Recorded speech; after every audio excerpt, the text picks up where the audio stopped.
નમસ્કાર, આપ સર્વેનો ધાર્મિક વર્લ્ડમાં ફરીથી એક વખત હાર્દિક સ્વાગત છે। ભાદરવા મહિનાની સુદ પૂનમથી અમાસ સુધી શ્રાદ્ધ પક્ષ મનાવવામાં આવે છે। શ્રાદ્ધ પક્ષ દરમિયાન આપણા પિતૃઓ માટે શ્રાદ્ધ, દાન, ભોજન વગેરે કરવાનો મહિમા આપણા હિન્દુ ધર્મના શાસ્ત્રોમાં વર્ણવવામાં આવેલ છે। આ દિવસોમાં પિંડદાન, શ્રાદ્ધ, તર્પણ વગેરે કર્મ કરવામાં આવે છે।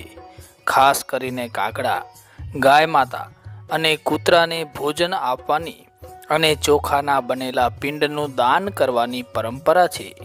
મિત્રો, શ્રાદ્ધ પક્ષ અંગે અનેક માન્યતાઓ આપણા શિષ્ટ સમાજમાં પ્રચલિત છે। પિતૃપક્ષમાં આપણા પિતૃઓને આશા રહે છે કે તેમના પુત્ર, પૌત્ર, વંશજ વગેરે તેમને શ્રાદ્ધ, પિંડદાન અને તર્પણ વગેરે પુણ્ય કર્મ કરીને સંતુષ્ટ કરે।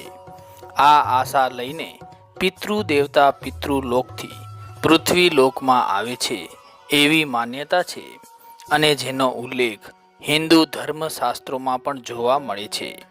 અહીં તેમને પિંડદાન, દાન પુણ્ય, શ્રાદ્ધ કર્મ ન મળે તો તે આપણા પિતૃઓ અપ્રસન્ન થઈને, એટલે કે જે આશાએ આપણા પિતૃઓ પિતૃલોકથી પૃથ્વીલોકમાં શ્રાદ્ધ પક્ષ દરમિયાન આવ્યા હતા તે આશા પૂરી ન થતાં તેઓ નારાજ થઈને પરત પિતૃલોકમાં જતા રહે છે।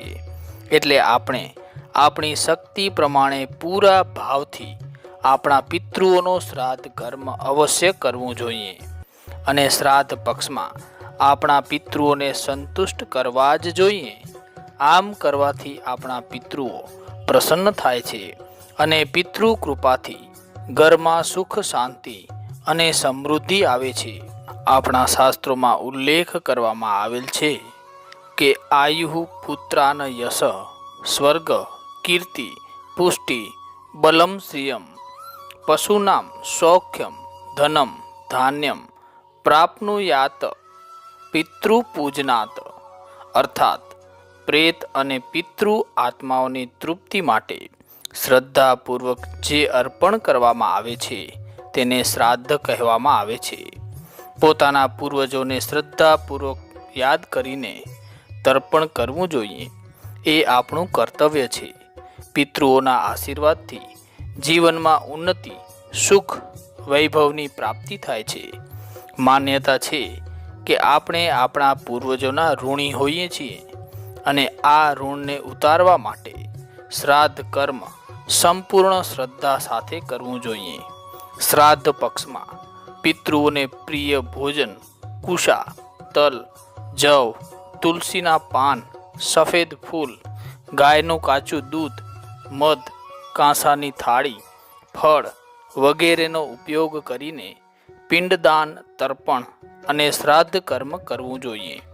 મિત્રો, આજે આપણે વાત કરીશું કે શ્રાદ્ધ પક્ષ દરમિયાન આપણે ગાય, કાગડા અને કૂતરાને ભોજન કરાવતા હોઈએ છીએ, પણ ઘણા ઓછા લોકોને એ વાતની જાણ હશે કે શ્રાદ્ધ પક્ષ દરમિયાન ગાય માતા, કાગડા અને કૂતરાને ભોજન કરાવવાના મહત્વ વિશે। માટે આપ આ વિડીયોને અંત સુધી જરૂરથી નિહાળજો, જેથી આ બાબતે તમને પણ જાણકારી મળી રહે। અને જો આ માહિતી આપને પસંદ આવે તો વિડીયોને લાઈક કરવાની સાથે સાથે કોમેન્ટમાં જય શ્રી કૃષ્ણ અવશ્ય લખજો। અને મિત્રો, આ વિડીયોને તમારા મિત્રો અને સગા સંબંધીઓ સાથે સોશિયલ મીડિયામાં શેર જરૂરથી કરજો।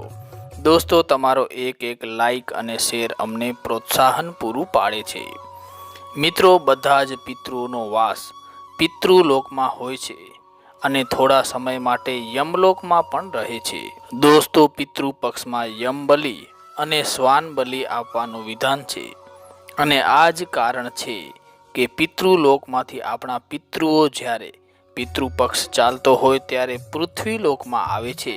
ત્યાં આપણે શ્રાદ્ધ કર્મ દરમિયાન યમબલિ કાગડાને અને શ્વાન બલિ કૂતરાને ભોજન સ્વરૂપે આપીએ છીએ। કાગડાને યમરાજાનો સંદેશવાહક માનવામાં આવે છે।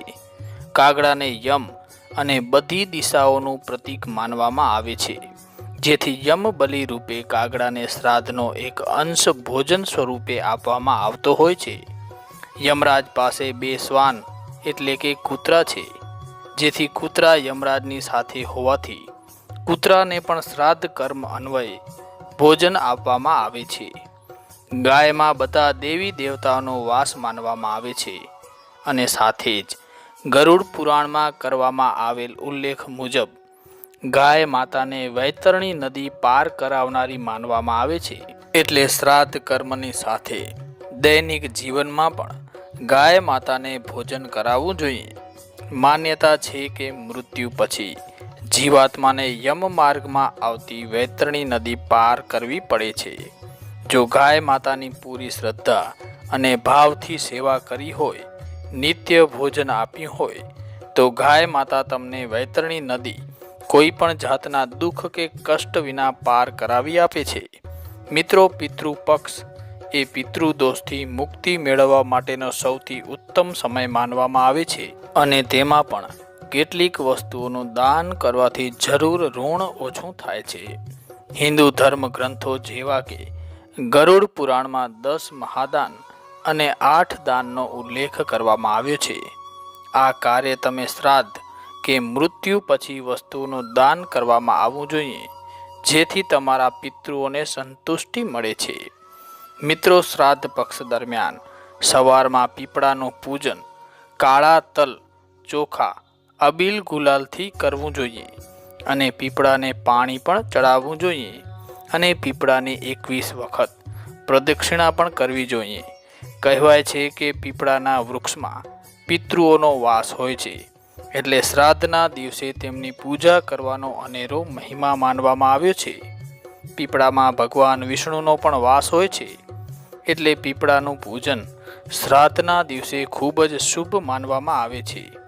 સાથે સાથે ભગવાન મહાદેવ શિવની પણ આ દિવસે પૂજા આરાધના કરવી જોઈએ, કારણ કે ભગવાન શિવ સ્મશાનના વાસી છે અને તેઓ બધી આત્માઓને પોતાના શરણમાં જગ્યા આપે છે.